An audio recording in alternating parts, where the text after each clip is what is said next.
Bismillahirrahmanirrahim. Selamat malam kawan-kawan semuanya. Salam sehat, sehatkan umat, jaga akidah, hidup sehat, hidup berkah. Alhamdulillah, alhamdulillahirabbil alamin. Teman-teman semuanya, hari ini sebetulnya eh, saya tuh nggak ada kegiatan. Makanya dari kemarin ya sebetulnya libur sampai tanggal 5 sebetulnya. Tapi yang biasa kegiatan terus libur itu geli ya, nggak ada kegiatan berpikir gitu. Makanya malam hari ini seharusnya kemarin eh, untuk apa menghangatkan kepala saja sebetulnya, berdiskusi, ngajak para ahli, ngobrol-ngobrol tentang kesehatan ya.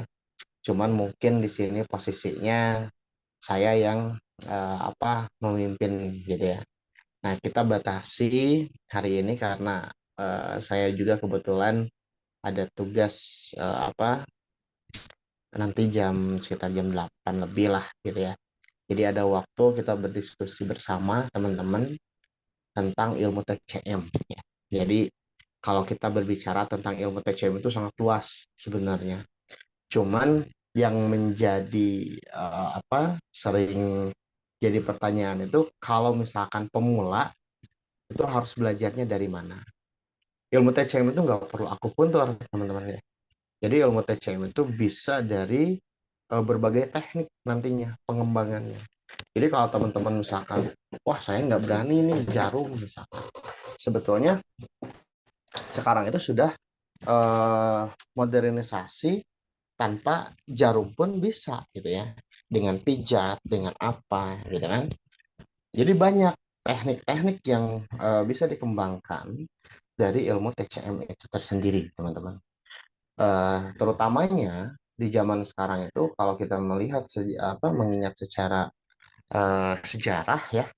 Jadi akupuntur itu kan dari awalnya kan pakai batu, terus bambu, terus naiknya itu eh, menjadi logam gitu ya, terus emas, perunggu dan sebagainya. Sampai sekarang itu menjadi suatu inovasi, para ahli akupuntur itu menggunakan pijat, carving, terus carving juga nanti beberapa jenis ya. Ada yang menggunakan bambu, ada yang menggunakan tanduk, ada yang menggunakan kaca, keramik. Nah, setiap alat itu berbeda secara fungsi sebetulnya. Jadi secara fungsi, secara penggunaan juga itu berbeda sebetulnya. Nah, kita ambil misalkan contoh dari carving karena teman-teman di sini banyak para praktisi bekam gitu ya. Nah, para praktisi bekam ini banyak yang menggunakan carving-carving, misalkan ada yang menggunakan tanduk, ada yang menggunakan kaca. Nah, setiap metode itu berbeda. Nah, kalau misalkan seandainya teman-teman misalkan contoh carving menggunakan kalau kalau yang sekarang yang plastik itu kan buat darah sebetulnya ya. Cuman alat-alat yang lainnya itu adalah sebagai media perangsang sebetulnya. Seperti kaca buat menghangatkan, terus apa namanya? Keramik untuk menyimpan panas sebetulnya. Jadi keramik itu sifatnya kalau ketika kita menggunakan keramik itu untuk kondisi panas. Jadi eh, klien yang bersifat terutama panas lembab itu enaknya pakai keramik sebetulnya. Karena apa? Makanya keramik itu menggunakan api di atasnya. Kalau kaca menyimpan panas sifatnya. Ya, boleh.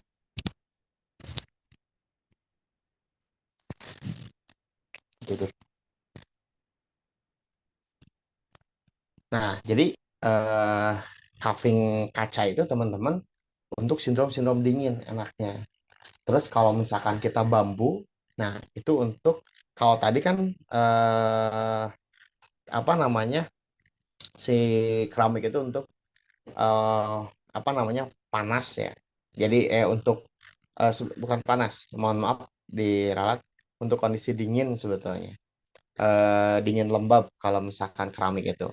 Kalau bambu itu panas lembab perbedaannya. Jadi bambu, keramik, kaca itu berbeda.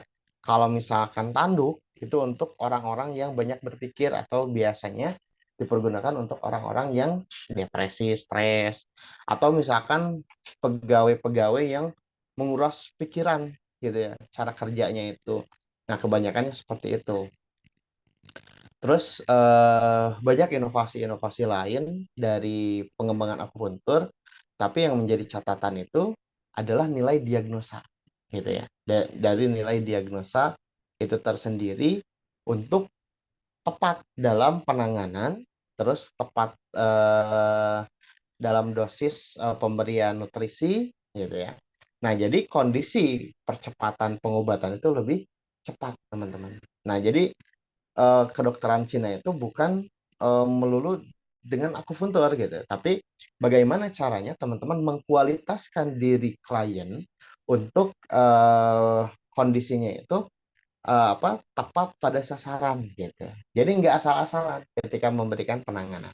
Nah, hari ini banyak teman-teman di luaran sana yang berpikir saya harus mulainya dari mana nih kalau belajar tentang diagnosa gitu ya. Nah, mungkin teman-teman di sini rata-rata apa namanya, karena kebanyakannya siswa sendiri ya, cuman kalau misalkan yang baru kenal, saya Angga Saputra, teman-teman dari Bandung ya.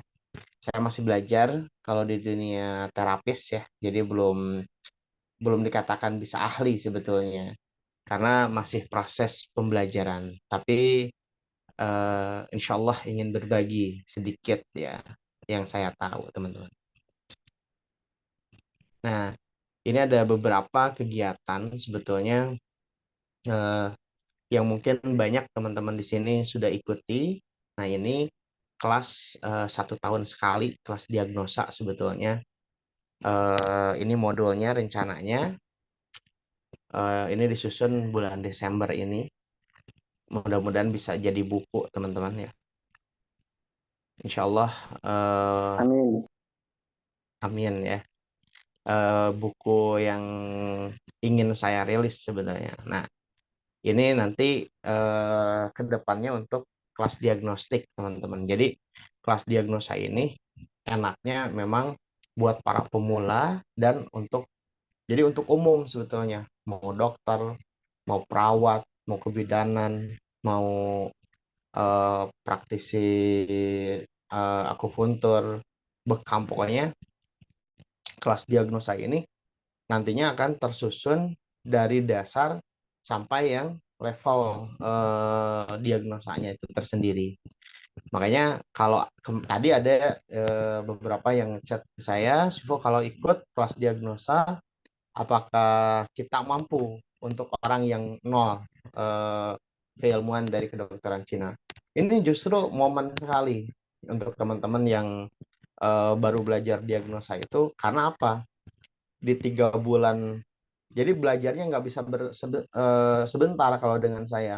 3 bulan, 1 tahun, 2 tahun gitu ya. Ini banyak teman-teman kita yang belajar udah tahunan ya dengan saya. Nah, kelas diagnosa itu hanya 1 tahun 1 kali diadakannya gitu ya. Makanya alhamdulillah kuota hampir tertutup, hampir ditutup sama admin ya. Nah, kayaklah itu masih sedikit ya. Nah, ini yang akan dipelajari teman-teman kalau yang ikut kelas. Nanti ke depannya diagnosa pengamatan, lidah juga nanti. Lidah itu nanti sampai eh, kalau kedokteran Cina itu untuk yang ini, versi yang ini tuh hanya mempelajari tentang kesehatan, tidak dengan psikologisnya. Tapi nanti dibahas-bahas sedikit-sedikit lah gitu ya oleh saya. Pendengaran, penciuman, perabaan. Nah, kalau murid-murid saya itu ciri khasnya di nadi nantinya. Akan ditekankannya di nadi, karena nadi itu nanti bisa mempelajari hampir seluruh kualitas yang ada di dalam tubuh ya. Nah, nanti kalau di kelas ini nanti teman-teman bisa membuat titik sendiri. Jadi membuat rumus formula titik sendiri. Jadi kalau misalkan mau nusuk, nggak perlu nanya, Sifu titik untuk menguatkan eh, eh, jantung apa? Atau menguatkan limpa apa? Nah, atau paru-paru apa? Enggak. Tapi teman-teman nanti bisa buat titik sendiri, gitu ya. Jadi ngeracik titik sendiri, gitu ya nanti ke depannya. Jadi nggak perlu menghafal dan tidak perlu bertanya pada orang lain karena kita sudah memiliki dasar ya. Nah, terus nanti teman-teman bisa tahu kalau misalkan penyakit nih, komplikasi nih orang. Dari berbagai macam penyakit, mana nih yang menjadi sumber penyakitnya gitu ya. Nah, di kelas ini teman-teman belajar bagaimana merumuskan mencari sumber penyakit. Jadi kita nggak perlu ngobatin si lambungnya, nggak perlu ngobatin ininya. Kita cukup ngobatin satu organ, tapi seluruh baik gitu ya. Itu di kelas ini nanti rencananya tanggal berapa nih, tanggal 8 Januari mulainya ya, setiap hari Senin Selasa, seminggu 2 kali pertemuannya setiap setengah 7. Nah, teman-teman, jadi ketika kita sudah memahami konsep diagnosa, jangankan akupuntur, nah seluruh metode dalam bentuk terapi itu akan kita bisa kuasai. Diagnosanya udah tahu, fungsi dari bentuk terapinya itu kita harus paham. Misalkan gini, akupuntur, akupuntur itu yang kita kenal ada proses penguatan, pelemahan, terus penjernihan, ya, rangsang muntah, terus apa namanya, eh, rangsang muntah, rangsang keringat, terus BAB dan sebagainya. Nah, itu adalah bagian. Tapi kalau konsep konsep sejatinya akupuntur itu sebetulnya untuk menyeimbangkan, Tapi dalam fungsi sejatinya itu sebetulnya akupuntur itu untuk menguatkan, gitu ya.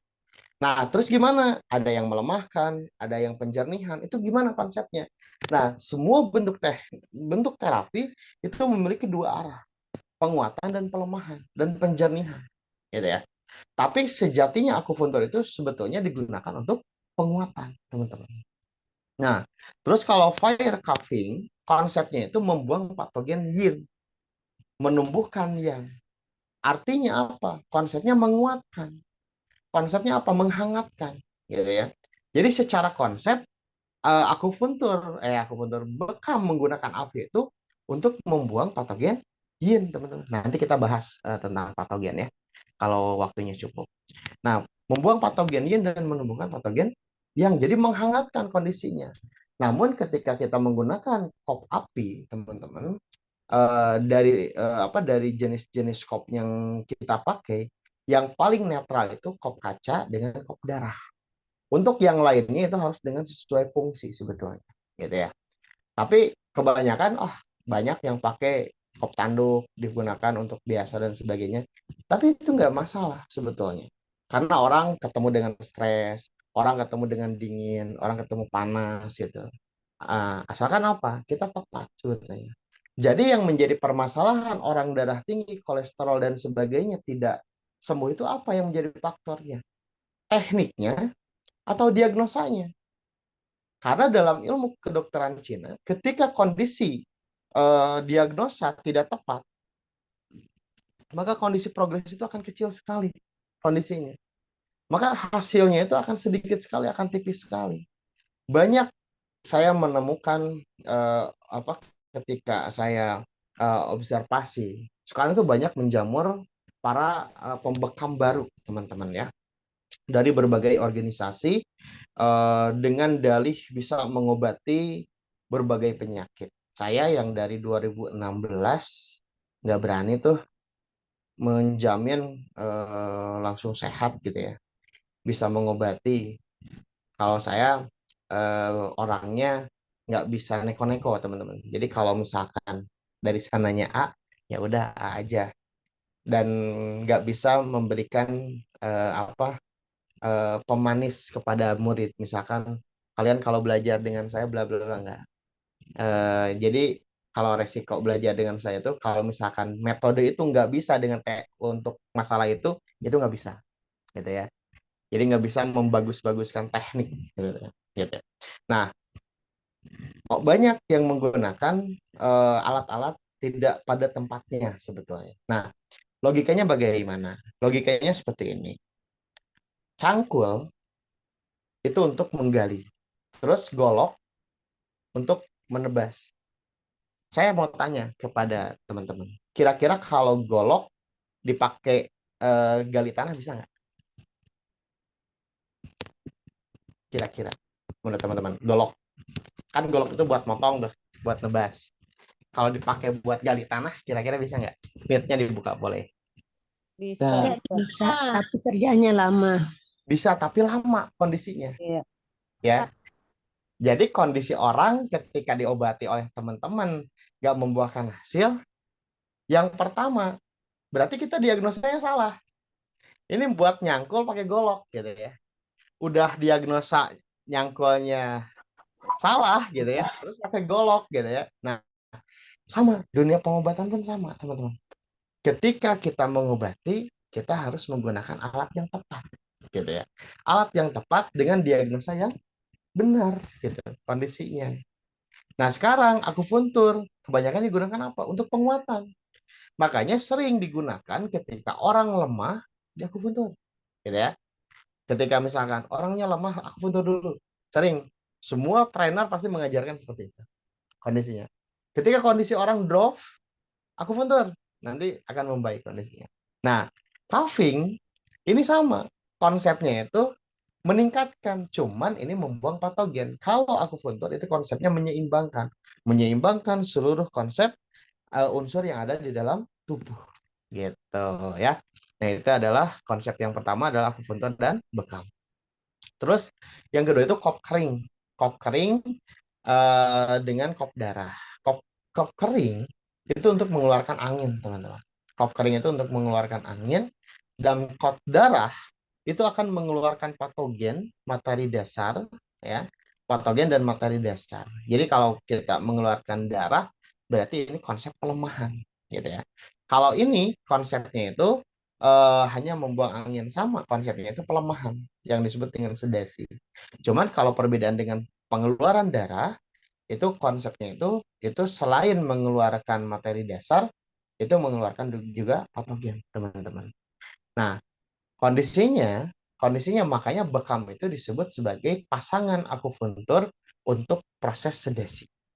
Jadi konsepnya itu kalau misalkan kita dalam kondisi yang panas, kondisinya kuat, itu enaknya pakai bekam. Kalau kondisinya lemah, enaknya pakai akupuntur kondisinya. Maka dalam beberapa buku, beberapa kitab, salah satunya di Giovanni, mengatakan ada 4 konsep, teman-teman, dalam ilmu pengobatan kedokteran Cina. Yang pertama adalah penguatan adalah akupuntur, pelemahan adalah cuffing kalau bekam. Yang ketiga pemasukan itu nanti konsepnya itu bisa racun, teman-teman. Nah, terus yang keempat itu adalah enzim, yaitu adalah salah satunya itu lintah, teman-teman. Jadi 4 konsep ini adalah metode yang harus dikuasai oleh para praktisi kesehatan timur, teman-teman.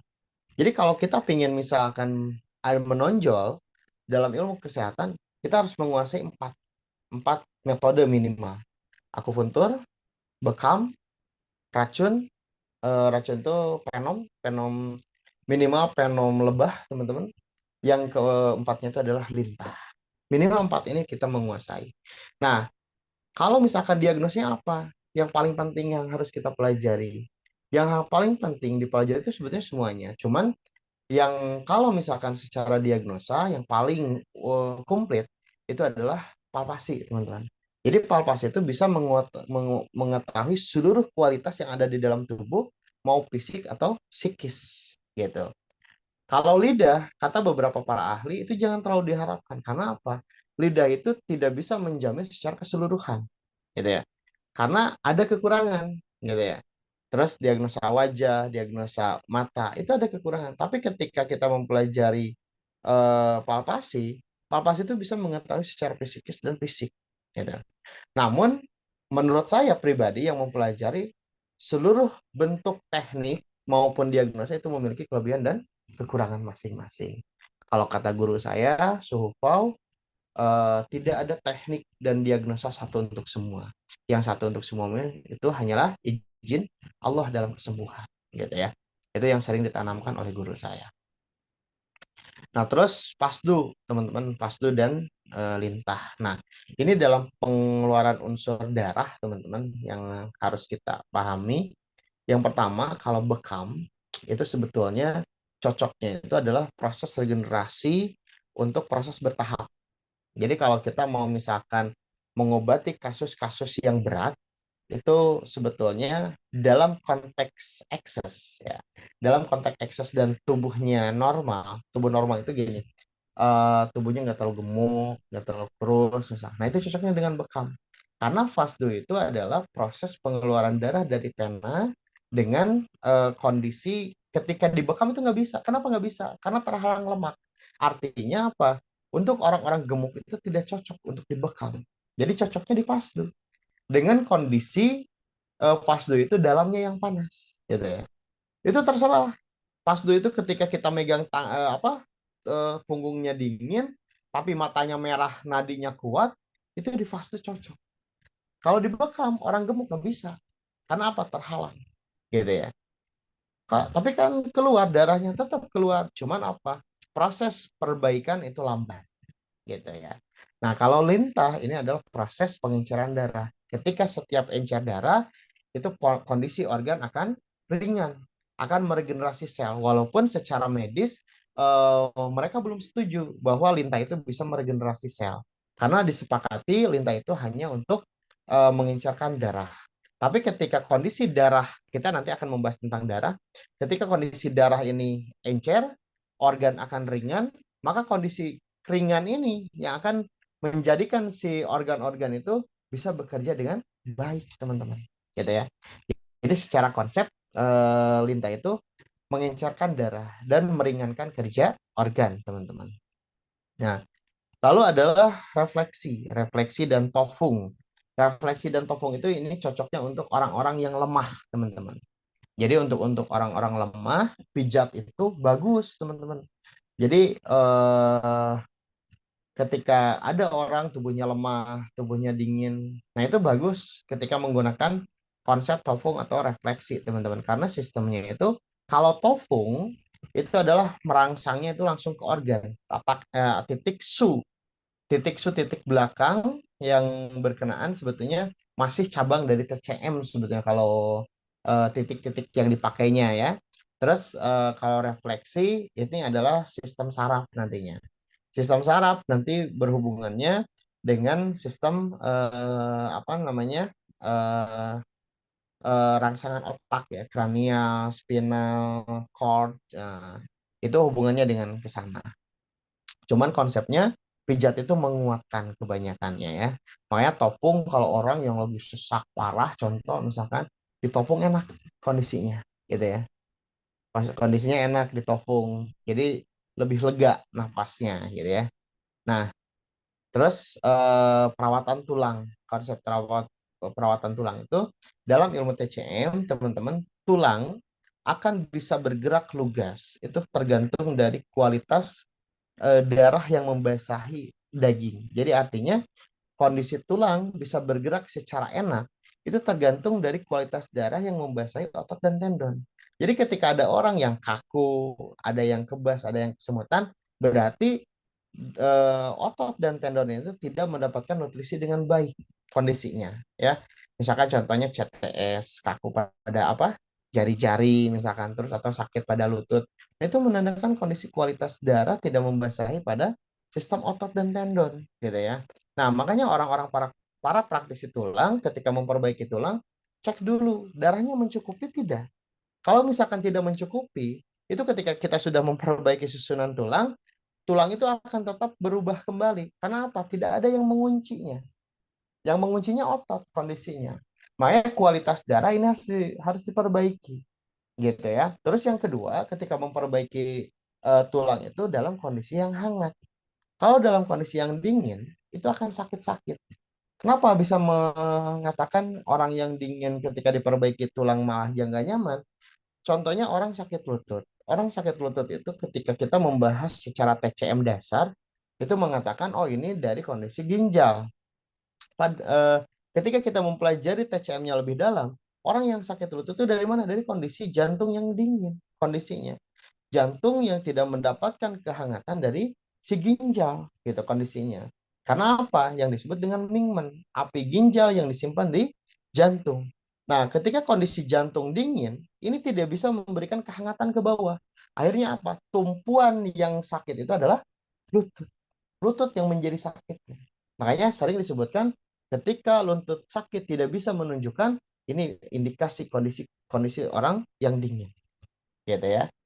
Nah, gitu. Makanya pada posisi reposisi tulang ini sangat bagus dalam kondisi yang hangat, teman-teman. Gitu ya. Terus yang keduanya harus dilihat dari kualitas darahnya. Karena apa? Tulang itu tidak memiliki massa listrik. Jadi tulang itu mengikuti gerakan pada tergantung dari ototnya, gitu, otot dan tendon. Karena apa? Yang paling banyak penguasa listrik itu adalah otak dan penguasa dan otak itu paling eh, penguasa listrik lalu jantung adalah yang paling banyak menghabiskan listrik karena jadi jantung mengirimkan darah ke otak dan otak mengirimkan listrik ke jantung. Artinya apa? Kualitas kelistrikan di dalam tubuh itu kan melalui sistem saraf. Nah, sistem saraf yang baik itu tergantung dari kualitas oksigen dan darah yang dikirim oleh jantung ke otak.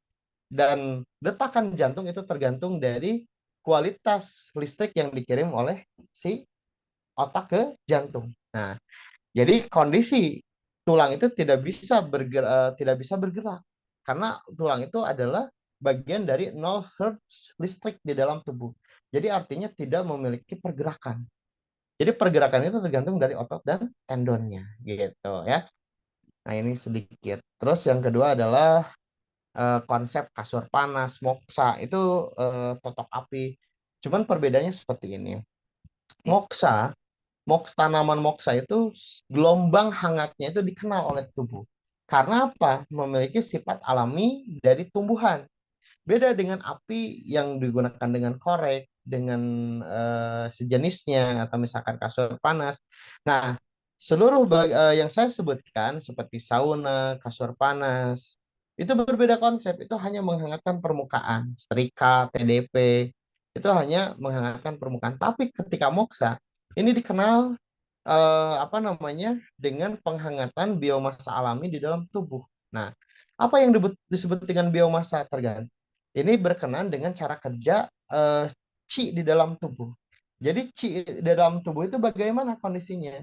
Qi di dalam tubuh itu, teman-teman, itu yang pertama, ketika kondisi di dalam kandungan lalu terlahir, ya, ketika di dalam kandungan maka bayi mendapatkan Qi, mendapatkan saripati makanan atau kuci itu dari ginjal si ibu. Nah, yang pertama dari ginjal si ibu. Nah, terus yang kedua nanti dari zat besi yang di apa namanya dari si liver nantinya. Nah, makanya orang-orang yang hamil sering terbagi dua darahnya. Makanya seringnya kurang darah. Akhirnya kurang darah itu menghasilkan dua kemungkinan dalam kondisi muntah ya. Yang pertama, makanannya tidak layak untuk janin. Yang keduanya itu adalah kondisi makanan tidak bisa tercerna oleh si ibu hamil ya. Makanya muncul muntah. Kata empedu, ini makanan nggak bisa tercerna oleh si ibu. Makanya saya muntahkan gitu ya. Kata empedu. Atau yang keduanya itu nggak muntah biasa, makan biasa gitu ya, masuk. Tapi suatu waktu makan muntah. Nah, kata empedu, mohon maaf, ini makanan tidak layak untuk bayi. Tapi kita, nah di Indonesia, ketika muntah-muntah seperti itu, malah diberhentikan. Akhirnya apa? Kondisi makanan muntah diberhentikan dan banyak bayi-bayi yang terlahir dengan kondisi yang kurang sehat. Atau misalkan ketika lahiran terganggu, misalkan jadi lemah, jadi dan sebagainya. Itu dari faktor dari pemupukan 9 bulan itu. Karena apa? Dari ginjal yang dari si ibu yang dia konsumsi itu diserap oleh bayi. Setengah, setengah oleh bayi, setengah oleh si ibu makanannya. Akhirnya apa? Kondisinya itu diserap seluruhnya. Kalau kita misalkan memberikan kimia sintetis, diberhentikan muntahnya secara otomatis seluruh makanan mau layak mau tidak layak akan diserap oleh bayi melalui mana? Melalui ginjal si ibu. Nah, ketika terlahir itu nanti bayi itu makanya akan menangis. Menangis itu adalah menguatkan jantung. Jadi ketika bayi menangis itu biarkan saja, teman-teman. Jadi untuk menguatkan jantung itu bagus bayi menangis. Nah, nanti ketika terlahir jantung aktif, bayi menghirup napas, lalu diberikan air susu. Nah, itu adalah mengaktifkan energi kedua, oksigen dan makanan, yaitu disebut dengan chungchi. Jadi energi perpaduan antara pernapasan dan makanan, teman-teman. Nah, nanti itu akan membentuk menjadi antibodi. Nah, ada antibodi ini nggak bisa aktif kalau seandainya tubuh bayinya dingin. Makanya apa? Orang tua dulu dijemur bayi untuk mendapatkan apa? Sinar matahari. Nah, sinar matahari ini yang nanti mengaktifkan yang namanya biomasa di dalam tubuh. Biomasa tubuh itu akan dibentuk menjadi bioenergi. Nah, dalam ilmu TCM, bioenergi ini disebut dengan Qi, teman-teman. Nah, yang nanti akan bergerak pada jalur meridian. Nah, bioenergi ini dikenal, biomasa ini dikenal di dalam tubuh itu oleh moksa, oleh tanaman moksa. Jadi kalau misalkan moksa itu ketika diberikan itu hangatnya sampai dalam. Beda dengan setrika, TDB, TDP itu hanya di permukaan saja. Makanya apa? Menggunakan moksa ini adalah cara yang paling benar ketika kita menemukan kasus-kasus dingin. Kalau kasus-kasus panas jangan digunakan moksa. Tapi kita menggunakan moksa itu dalam kasus-kasus yang dingin karena akan dikenal oleh tubuh secara gelombang panasnya, gitu ya. Terus mungkin masih banyak lagi ya teman-teman metode-metode yang lain. Eh, untuk metode mungkin salah satunya nutrisi ya.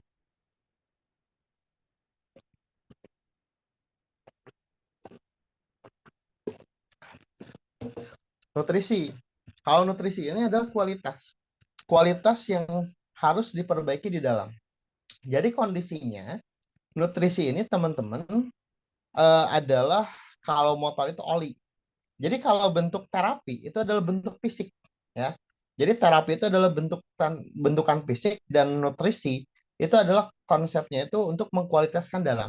Jadi kita nggak bisa terlepas yang namanya terapi tanpa nutrisi.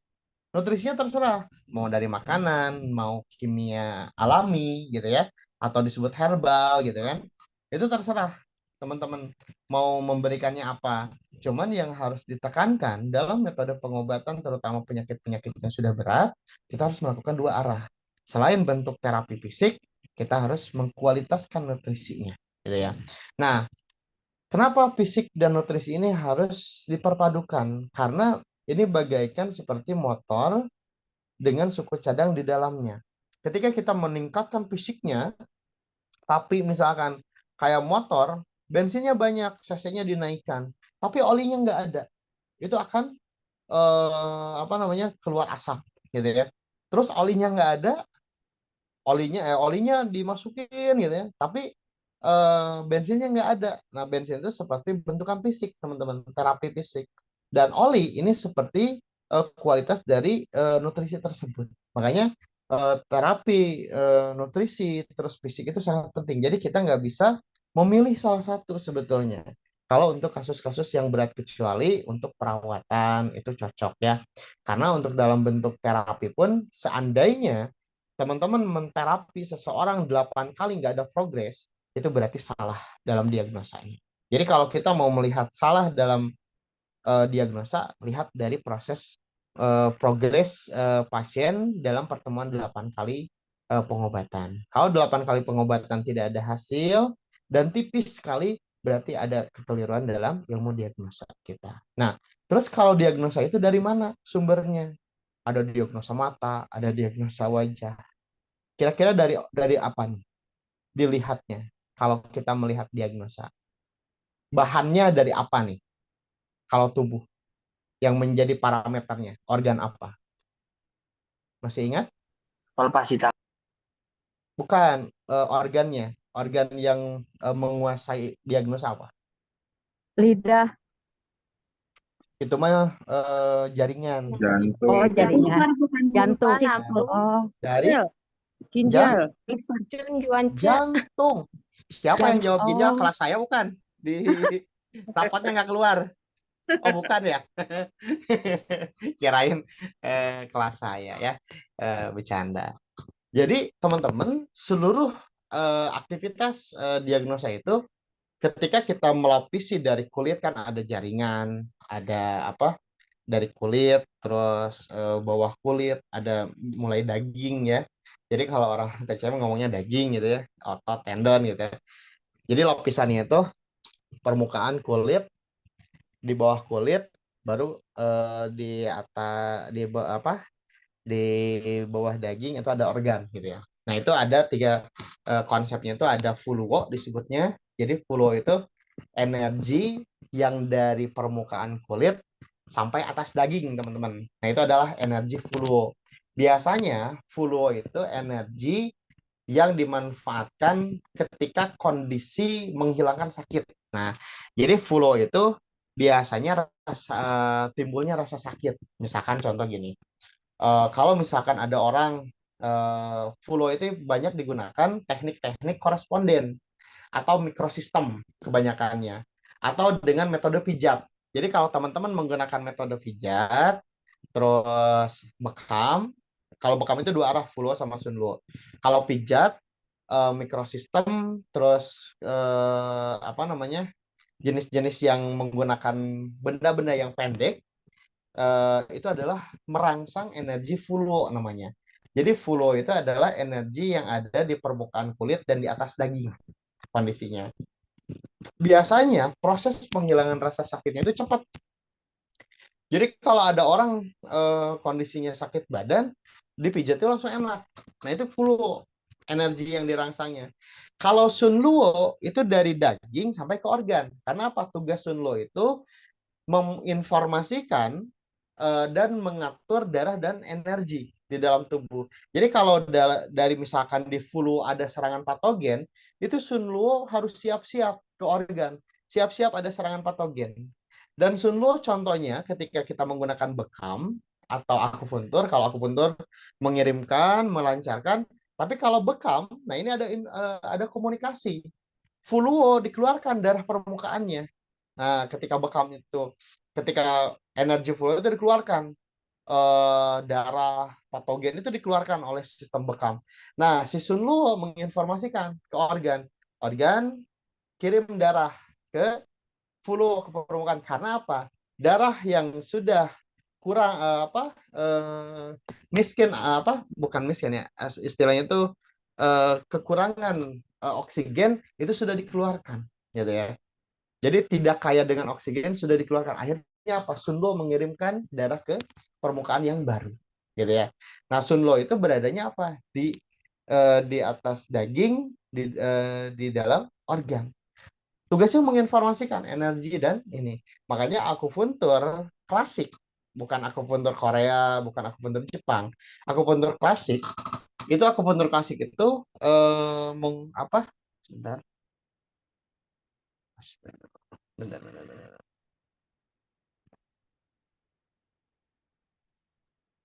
Nah, akupuntur klasik itu sampai ke organ, teman-teman.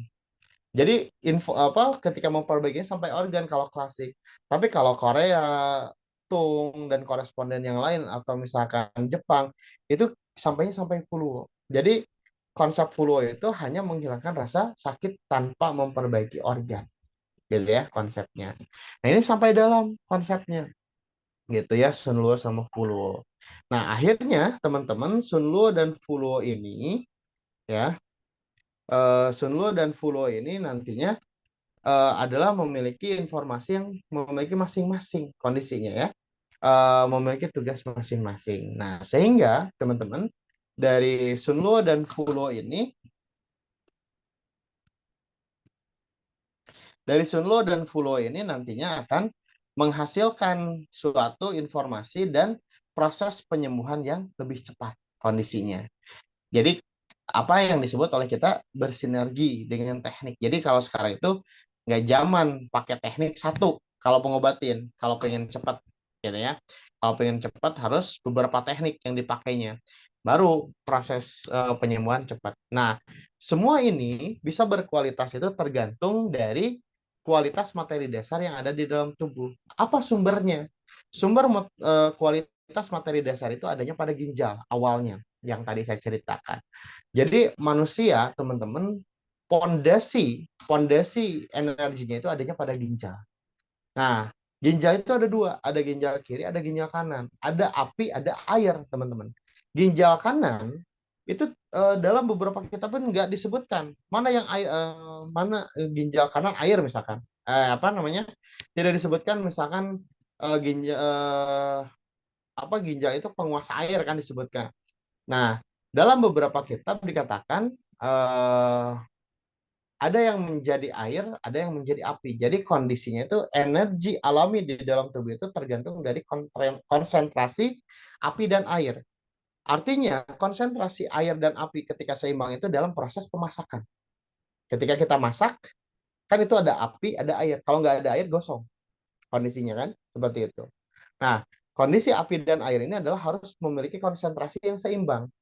Salah satunya apa? Dalam proses pemasakan. Atau yang kedua dari alkohol. Alkohol itu adalah konsentrasi api dan airnya seimbang. Kondisi makanya alkohol di dalam ilmu TCM sering digunakan untuk obat, teman-teman. Karena apa? Konsentrasi air dan apinya itu seimbang alkohol itu. Nah, dalam kita ambil contoh dalam proses pemasakan. Berarti artinya ginjal itu adalah proses yang dimana nanti akan menjadi sumber. Makanya apa? Ada yang menyebutkan ginjal itu sebagai sumber qing, teman-teman, gitu ya, sebagai energi alami di dalam tubuh kondisinya. Nah, ternyata dari beberapa kitab dikatakan ginjal kanan sebagai sumber memiliki suatu masa penyimpanan basah, terus memiliki saripati makanan, lalu ginjal kiri itu adalah proses pembakaran. Jadi artinya ginjal kanan bisa diartikan sebagai sumber cairan yang ada di dalam tubuh dan ginjal kiri sebagai sumber api yang ada di dalam tubuh kita. Nah, ketika perpaduan antara kanan dan kiri konsentrasi api dan air ini nanti akan menghasilkan produk yang disebut dengan Mingmen. Nah, Mingmen ini adalah apa? Mingmen ini adalah api, teman-teman. Nah, Mingmen lalu yang kedua itu akan menghasilkan Sen, yang artinya Sen itu jiwa, teman-teman. Mingmen artinya api, kalau appendix Mingmen atau adalah pintu nyawa. Makanya orang ketika kondisi sudah melemah jantungnya, appendix Mingmennya sudah melemah, sudah mendingin kondisinya. Akhirnya apa? Kondisi appendix Mingmen itu ketika terlepas itu disebut dengan kematian. Nah, dari kondisi konsentrasi ini antara api dan air itu menghasilkan yang disebut dengan Sanchio. Sanchio itu apa? Tiga energi. Jadi yang dimaksud tiga energi itu yang memberikan kontribusi energi agar si organ-organ bisa bekerja secara fungsionalnya. Makanya dibagi menjadi energi atas, energi tengah, energi bawah, teman-teman, kondisinya. Nah, energi itu bergerak secara masing-masing. Tapi secara kehangatan, secara jiwa itu adanya pada jantung. Jantung yang menjadi rumah jiwa, yang mengendalikan tetap otak, teman-teman, yang disebut dengan now. Now itu adalah otak, gitu ya. Otak yang mengendalikan jantung yang menyimpan jiwa. Artinya apa? Kondisi jantung itu sebagai rumah jiwa, teman-teman. Jadi kalau orang sakit jiwa itu adalah hubungan yang dengan kondisi rumahnya yang tidak baik. Makanya apa? Contoh sederhana orang yang ketika terganggu jantungnya itu bisa insomnia dan gelisah kondisinya, ya, atau jantung berdebar kalau takut. Nah, itu dari kondisi jiwanya yang tidak tenang. Nah, jantung ini nantinya akan memberikan kehangatan kepada seluruh organ untuk bisa bekerja secara fungsional, teman-teman. Terutama nanti akan memberikan ketika kita mengkonsumsi makanan. Jadi jantung itu kalau misalkan lambungnya dingin, artinya lambung dingin itu kalau makan nafsu makan hilang. Kalau nafsu makan hilang itu artinya jantungnya dingin. Teman-teman tidak memberikan kehangatan terhadap lambung. Jadi kalau nafsu makan hilang.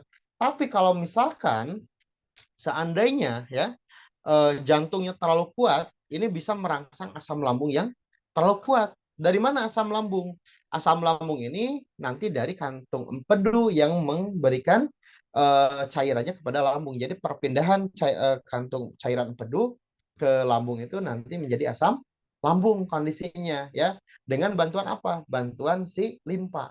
Makanya limpa itu disebut sebagai transformasi, pengubah gitu ya.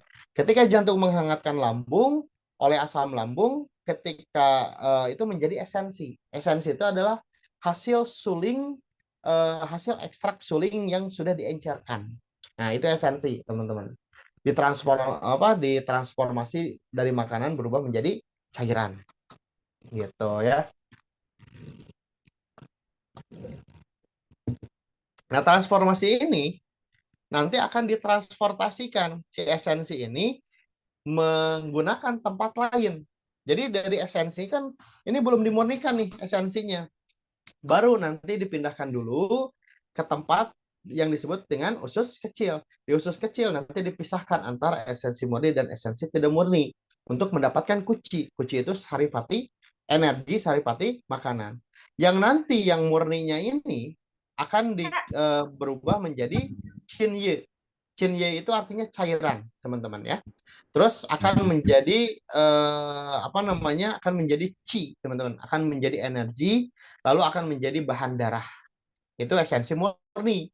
Nah, esensi yang tidak murni ini akan dikirimkan ke kandung kemih, lalu akan dikirimkan ke usus besar. Nah, nanti di kandung kemih ini adalah sisa-sisa cairan. Tapi kalau di ini adalah ampas-ampas yang tidak murni, cairan yang tidak ampas, terus cairan esensi yang tidak murni. Tapi cairan esensi yang tidak murni ini akan diekstrak oleh usus menjadi apa? Menjadi antibiotik alami yang disimpan pada usus buntu. Makanya kalau orang yang sudah dipotong usus buntunya, antibiotik alami di dalam tubuhnya hilang satu. Karena antibiotik alami di dalam tubuh itu ada dua, paru-paru dan usus. Makanya paru-paru dan usus ini adalah pasangan kalau dari dalam ilmu TCM. Gitu ya. Nah, ampasnya baru dibuang menjadi peses, teman-teman ya, menjadi ini. Nah, esensi yang murni ini akan berubah menjadi cinye dan chi, gitu ya. Nah, nanti cinye ini akan dibagi dua. Ada cin, ada ye. Jadi kalau kalimat cin ini adalah cairan yang jernih, teman-teman. Untuk apa fungsinya cairan jernih ini? Cairan jernih ini untuk mengencerkan darah. Jadi kalau ada darah yang panas, cairan cin langsung bergerak pada darah yang panas tersebut, lalu ketika sudah didinginkan akan berubah menjadi keringat kondisinya. Nah, ketika cairan cin ini tersisa, ini akan ini kalau cairannya apa? Cairannya ini adalah cairan yang lebih kental, lebih keruh, teman-teman. Cairannya ini. Jadi kalau ngomong cin berarti jernih, kalau ye itu adalah keruh. Nah, ketika ini tersisa beres, paru-paru cairan paru-paru ini akan memupuk ginjal. Maka disebut dengan cinye, ya. Cinye, kalau cinye cairan, kalau cin jernih, kalau ye adalah cairan keruh, teman-teman. Nah, cinye ini yang akan menjadi bahan untuk dipasak. Nah, setiap pasakan itu akan menghasilkan uap. Nah, uap ini yang disebut dengan ci, teman-teman. Ya. Jadi nguap ke atas, nah ini yang disebut dengan ci, teman-teman. Nah, terus nanti kalau uap itu biasanya ada air yang menetes di atasnya. Nah, air yang menetesnya itu yang disebut oleh kita orang-orang medis kolagen, terus pokoknya intinya pelembab, pelembab bibir, pelembab hidung, ya, pelembab kulit. Nah, itu adalah hasil dari pembakaran dari si ginjal. Makanya kalau ada orang kulitnya kering sampai hitam-hitam, nah itu cek ginjalnya. Biasanya ginjalnya itu terlalu panas dan cairannya tidak kebagian. Jadi Ci itu adalah hasil uap dari proses pemasakan ginjal. Maka Cinye ini, ketika Cinye ini kan mengental, teman-teman. Nah, kentalan ini yang disebut dengan Cing. Maka Cing itu adalah hasil ekstrak dari pemasakan ginjal kiri dan kanan, teman-teman. Nah, dari hasil ekstrak ini, yang disebut dengan cing ini, maka si cing ini akan berubah. Nanti ginjal akan merubah cing ini menjadi sumsum tulang, kekuatan tulang, gigi, kekuatan rambut, kesuburan, sumsum otak. Nah, itu dari cing dibentuknya. Makanya kalau orang kekurangan cing, rambutnya putih, ya. Terus atau rambutnya kusam. Kalau putih artinya panas, kalau kusam berarti dingin atau lembab, kondisi ginjalnya tidak bisa membentuk. Terus kekuatan tulang, terus sumsum otak, kekuatan gigi. Kalau misalkan giginya rapuh, berarti kondisi cingnya juga kurang, gitu ya. Nah, terus sumsum tulang belakang. Nah, dari sumsum tulang belakang ini, maka limpa dan ginjal akan bertugas bekerja sama untuk mengambil ekstrak dari sumsum tulang ini. Untuk apa? Untuk membentuk darah, ya. Dari sumsum tulang ditarik, nah diekstrak oleh limpa dan ginjal menjadi darah, gitu ya.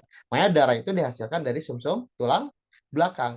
Nah, nanti darah tuh dibagi menjadi dua, darah yang sudah dimurnikan dan darah yang belum dimurnikan.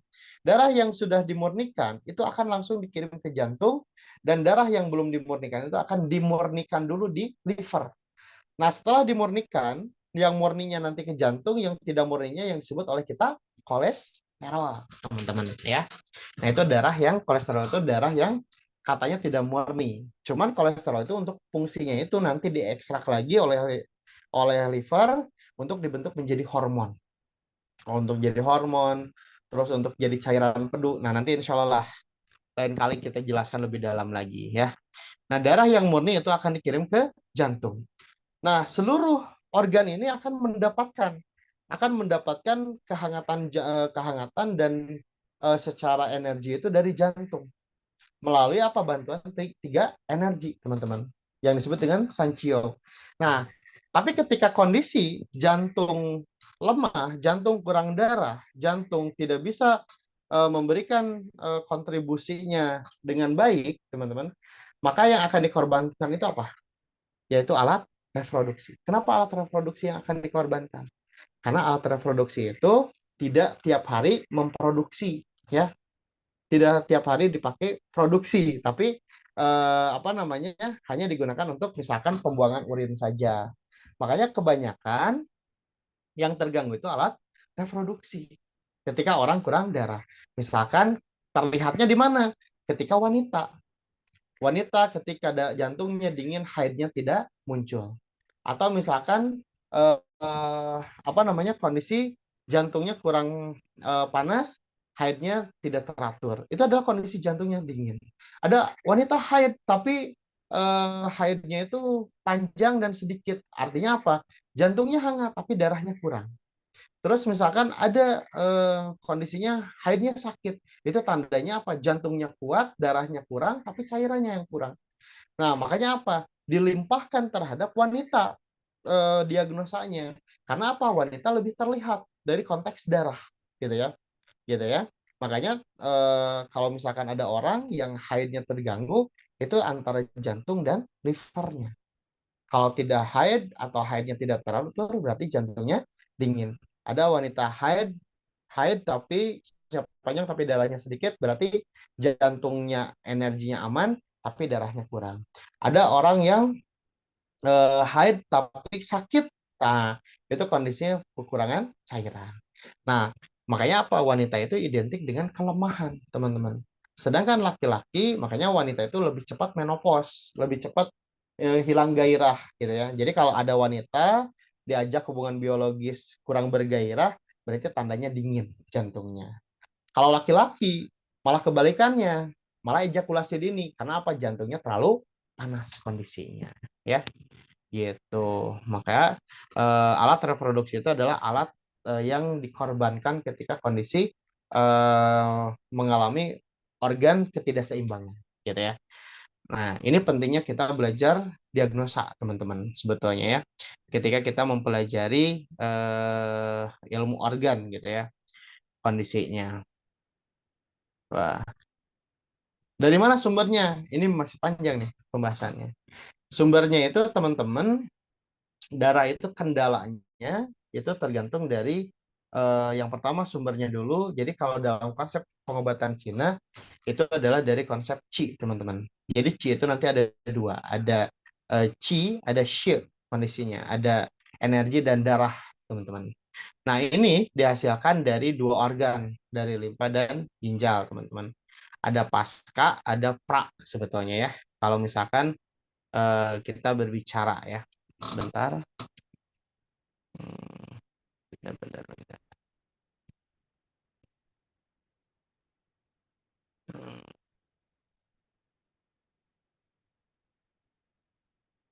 siap, kita lanjut. Bentar, bentar.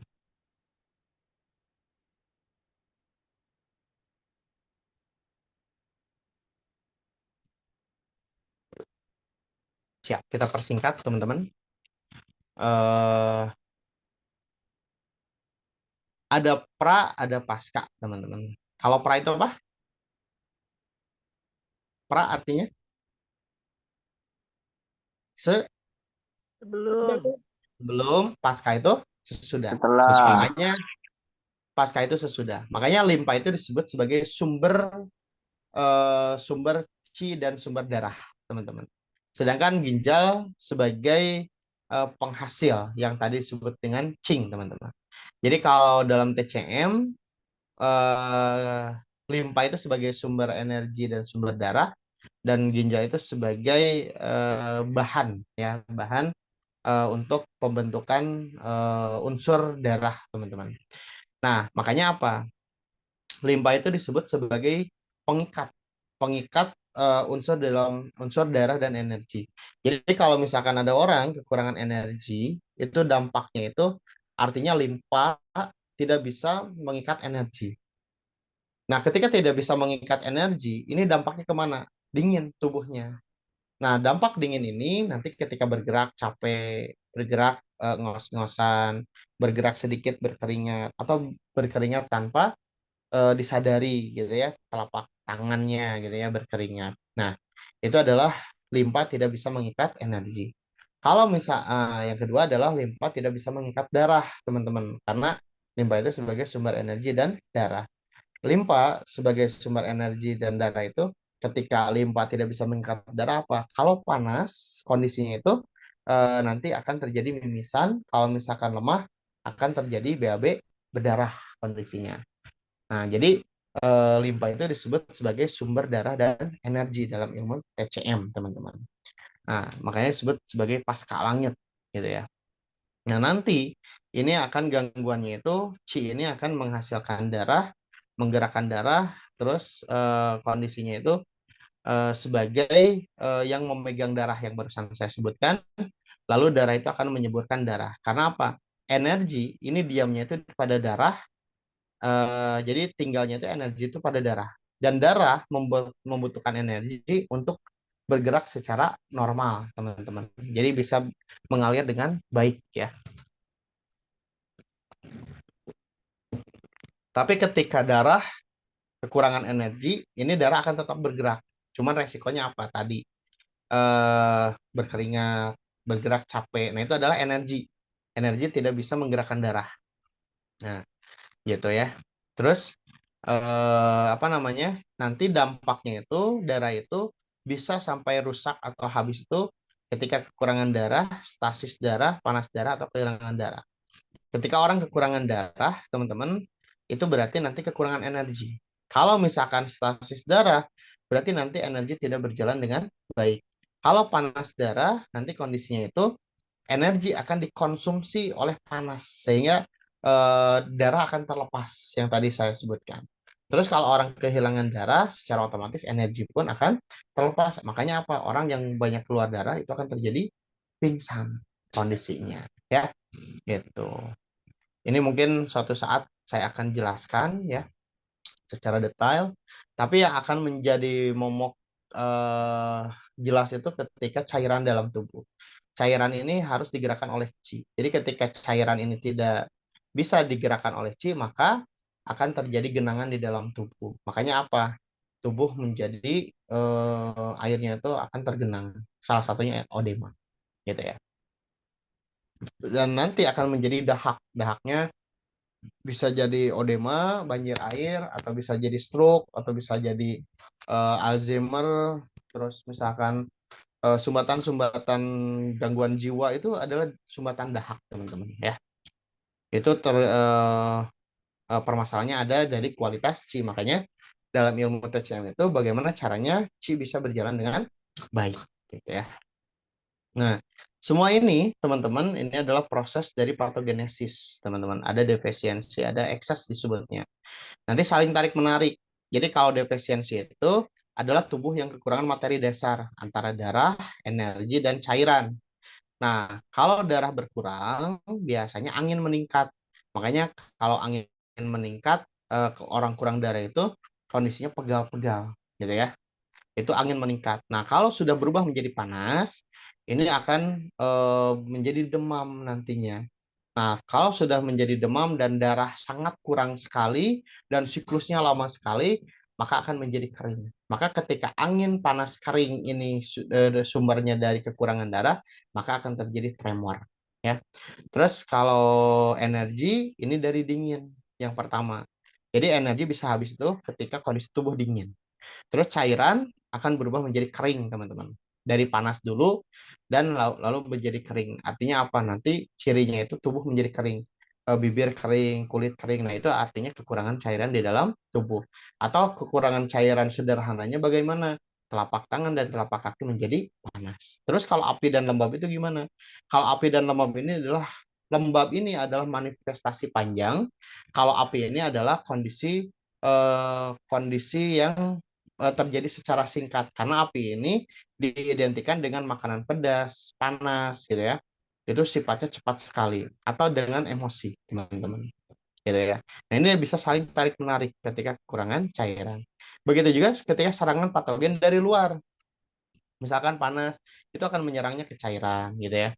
Itu kebalikannya seperti itu. Insya Allah nanti dijelaskan secara detail ya di lain waktu mungkin.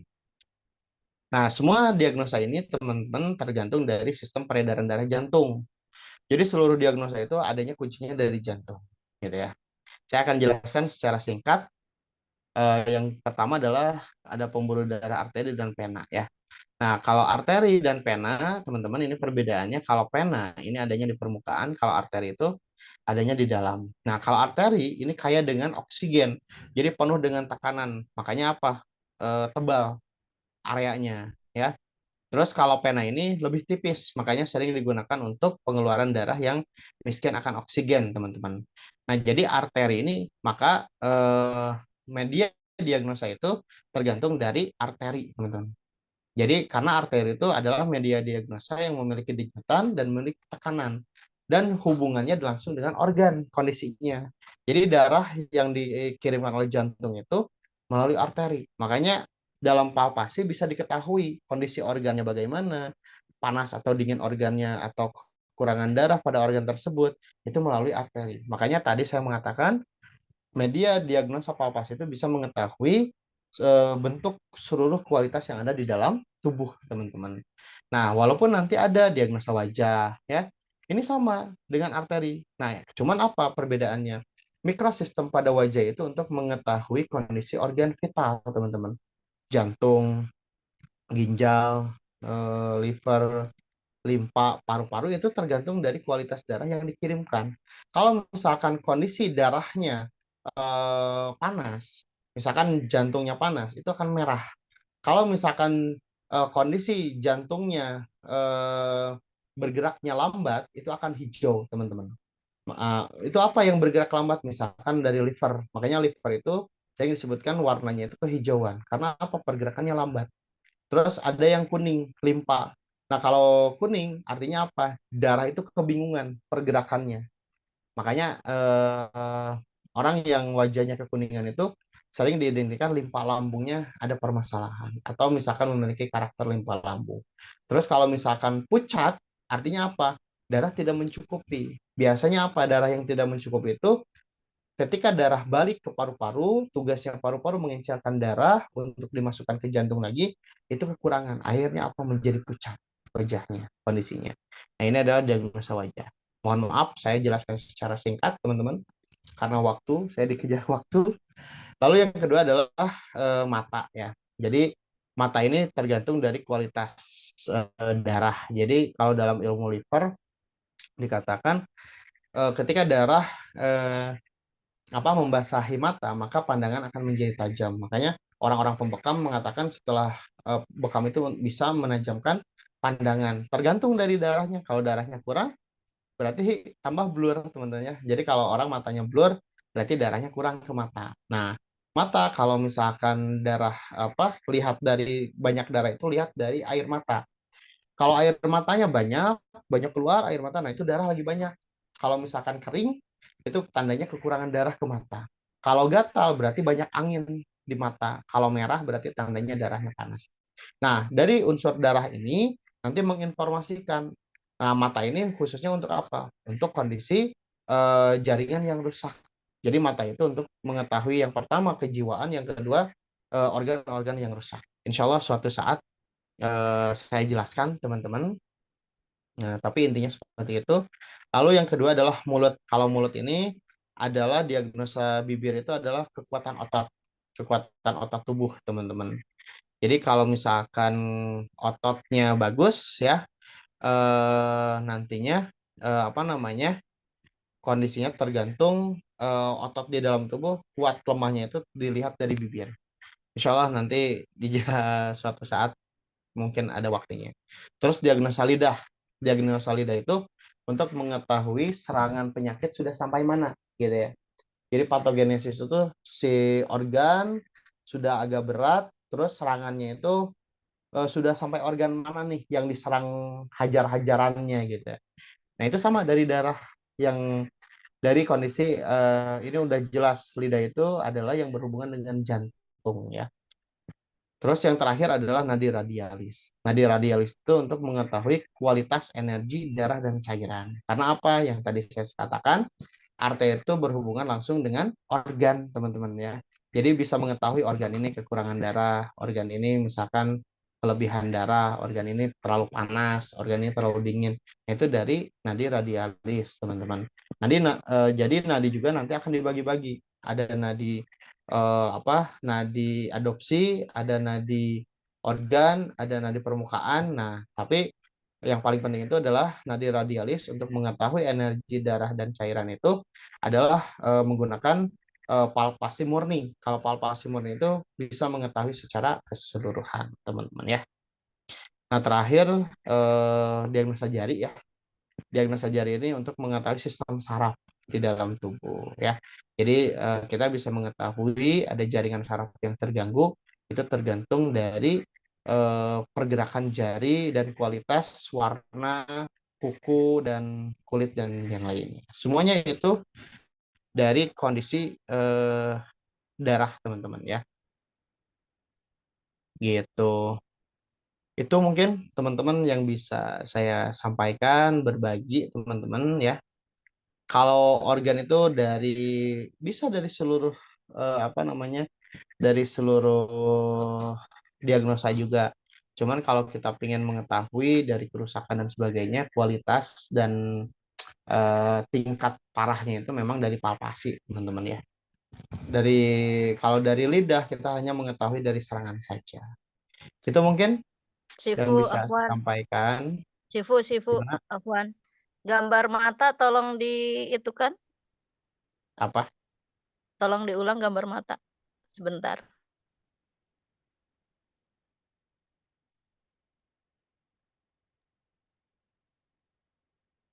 Ya, Silahkan. Sukron. Yuk. Apa? Mau nanya apa? Yang mata kalau misalnya apa namanya katarak itu apakah bisa juga diakupuntur? Katarak itu dari kondisi dingin ya. Kalau sudah menjadi katarak itu memang prosesnya panjang, nggak bisa sebentar ya. Cuman eh, apa namanya dalam proses kalau katarak itu harus menggunakan proses gurah teman-teman ya. Jadi bukan hanya akupuntur. Akupuntur mengumpulkan darah dan energinya, tapi kalau misalkan kataraknya itu harus menggunakan gurah. Salah satunya menggunakan kitolod yang bagusnya atau dengan madu. Kalau saya pakai madu sebetulnya. Kalau gurahnya. Gitu. Siap, Sifu. Itu Jazakallah Bu khair. Dika. Ya. Yap, Bu Yati.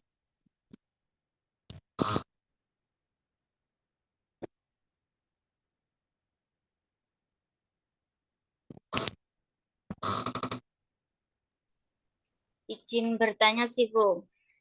Yuk. Kalau mata plus itu bisa diartikan karena kekurangan darah gitu ya? Pokoknya gini, kalau blur itu kekurangan darah, teman-teman. Kalau Oh, kalau misalkan eh, Jadi kalau di TCM itu nggak ada plus minus sebetulnya ya. Jadi tapi intinya gini, kalau blur itu artinya darah bermasalah ya kondisinya. Jadi lihat dari kondisi yang tadi yang saya katakan. Kalau banyak darah bagaimana? Nah, terus kalau kering bagaimana? Nah itu sih. Jadi kalau kita tahu diagnosanya, kita nggak ribet sama istilah kalau kata dosen saya gitu. Oh, Gitu ya Bu. jazakallah khair. Jazakallah khair. Nah, siap Peggy. Yuk, masih ada waktu yuk. Yang mau nanya cepat buka mute-nya. Yang mau nanya langsung.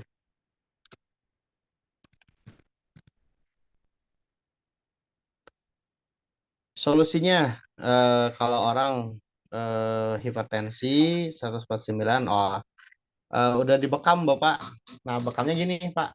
Kalau misalkan orang sulit turun darahnya, bukan apa namanya, dari proses penusukan itu yang pertama yang harus diperhatikan ya. Kalau orangnya sulit turun, itu harus penusukannya dari atas dan diakhirkan untuk Du 14. Apa Du 14 itu namanya ya kalau di Timunawa itu? Kahil ya, Akhir. yang ditangkuk itu. Nah, kahil itu diakhirkan, teman-teman. Jadi kalau misalkan ada orang sulit turun darahnya ketika melakukan proses bekam, itu kahil diakhirkan, gitu ya. Nah, itu ambil dulu yang lain, nah kahil diakhirkan. Gitu. Kenapa kahil diakhirkan? Karena kalau kahil didulukan, itu kondisi tubuh akan langsung dingin. Darah akan keluarnya sedikit. Jadi bukan masalah banyak sedikit kalau darah itu, tapi tergantung dari kualitas. Ya. Jadi kalau kita mau mengkualitaskan, kahilnya yang diakhirkan. Gitu, Bapak. Ya, silakan dicoba. Nanti konsultasikan lagi. Yuk, satu lagi. Sama kolesterol darah ya, metodenya kalau sulit turun, ambilnya kalau bekam itu ambilnya dari atas. Kalau misalkan eh akupuntur, kalau akupuntur itu nanti prosesnya mending kalau kolesterol itu eh kalau secara tepat memang pengeluaran darah sebetulnya kalau kolesterolnya tinggi. Eh, Cuman tambahannya kalau kolesterol itu dikasih di pertemuan simpang leher, teman-teman ya. Titiknya. Itu adalah titik pertemuan. Sipu, izin Terapi nanya. lintah, Pak Rahmat. Silakan, Bude. Ya ini apa tadi kalimatnya itu apa, kalau sulit turun ya. Turun itu dalam artian untuk tensi ya, tensi darah atau volume yang berlebih gitu. Gimana, Bu? Nggak jelas suaranya. Ya. Tadi kan ada untuk penusukan atau untuk kahil ya. Jadi Iya. untuk di kahil kan penjelasannya tadi diakhirkan. Bila susah untuk turun. Turun itu dalam bahasa untuk tensi darah atau Volume. kandungan berlebih di kolesterol atau gimana? Coba minta tolong deh. Volume, Iya. volume dengan tekanan.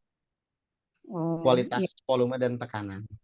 Jadi kalau misalkan kita menusuk kahil, Iya. makanya apa? Dalam buku dulu pernah ya banyak beredar buku 72 apa?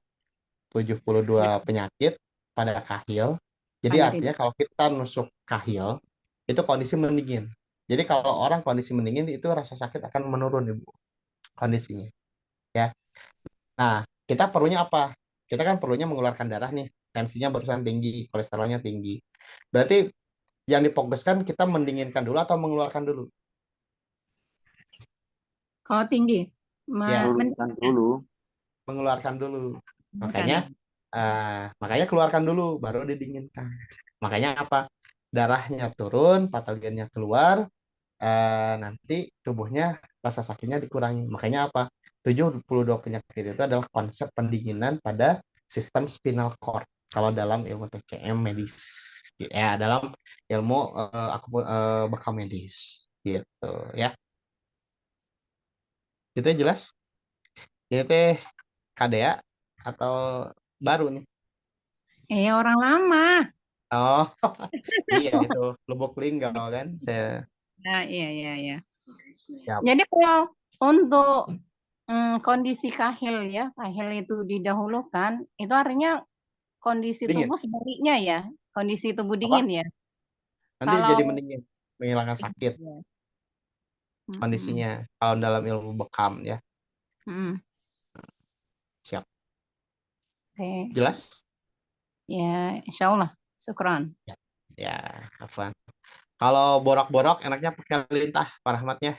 Lintahnya jangan jangan yang gede-gede, yang kecil bagusnya. BAB tidak tuntas rasanya, kuatkan limpahnya. ST36, SP6, cakra perutnya REN 12, Pak Wohono ya. Cakra perutnya di REN 12, tiga jari di atas pusar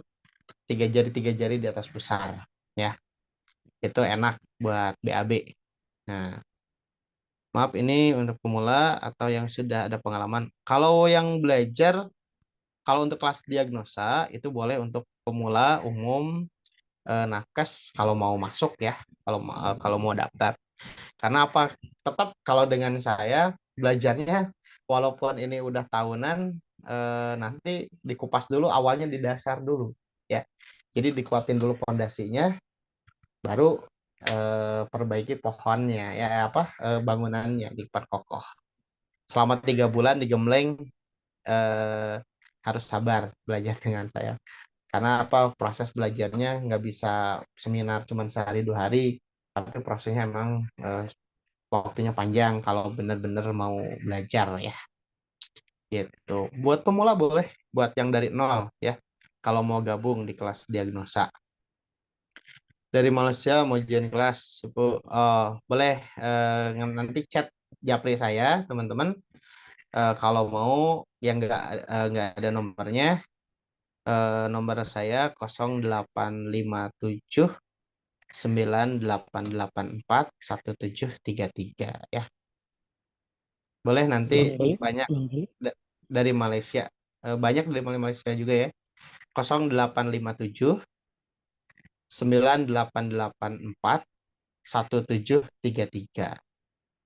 Nanti Malaysia rencana mau ngadain offline. Kalau nanti anak saya udah agak inilah gitu ya, udah agak gede, bisa dibawa. Rencana nanti saya main ke teman-teman Malaysia banyak. Sudah mengundang tapi sayanya belum ada apa namanya, belum ada jadwal waktunya gitu ya. Siap sama-sama Pak Wahana. Rambut sudah ubanan, semua gimana? Eh Harusnya pakai lintah Pak enaknya ya. Jadi kuatin dulu ginjalnya, botakin, baru sering dilintah atau dibekam gitu. Kalau rumputnya putih itu ginjalnya panas ya. Jadi kalau uban itu cingnya kurang, ginjalnya panas sebenarnya.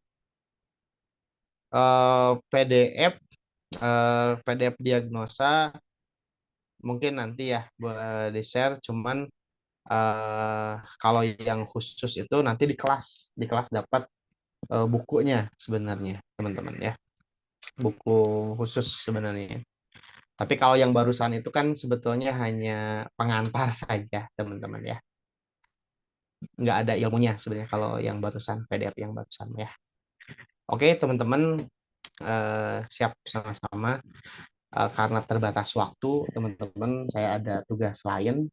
Eh, Sebetulnya eh, lebih 15 sebenarnya masih ada waktu sebenarnya.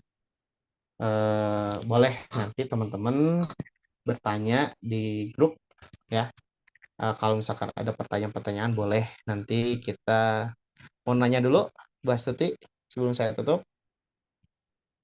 Enggak sih, Bu. Oh enggak, siap. Eh Sedikit pengumuman teman-teman. Saya rencana tanggal 8 Januari itu ada kelas diagnosa.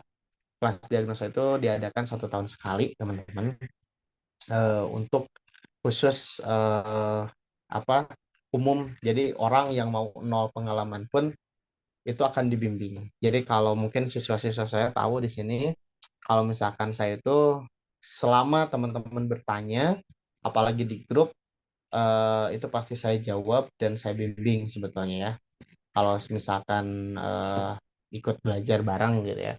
Saya juga belum sempurna teman-teman, tapi insya Allah kita saling berjuang bareng-bareng, belajar bersama ya. Nggak ada yang sempurna sebetulnya. Insya Allah jangan kita andalkan otak kita yang kecil teman-teman, tapi kalau kita ada ilmu yang nampel, itu sebetulnya hanya rahmat Allah saja. Tidak ada guru yang pintar, murid yang pintar, itu hanya rahmat saja, rahmat Allah saja yang memberikan pemahaman pada saat ini gitu ya. Makanya teman-teman teruslah berjuang, belajar di mana saja. Jangan fanatik terhadap ilmu orang, bisa jadi ilmu kita belum nyampe. Jangan berkomentar, oh ini salah. Bisa jadi kita ilmunya belum nyampe ya. Mudah-mudahan di malam hari ini Allah menurunkan pertolongan dan rahmatnya, memberikan sedikit ilmu yang saya berikan pada teman-teman. Semoga bermanfaat teman-teman semuanya.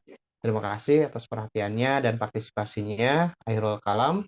Salam sehat, sehatkan umat, jaga akidah, hidup sehat, hidup berkah. Sampai bertemu di kegiatan lain. Assalamualaikum warahmatullahi wabarakatuh. Waalaikumsalam. Waalaikumsalam warahmatullahi wabarakatuh. Terima Waalaikumsalam. kasih, Sifu. Sama-sama, teman-teman. Waalaikumsalam warahmatullahi wabarakatuh.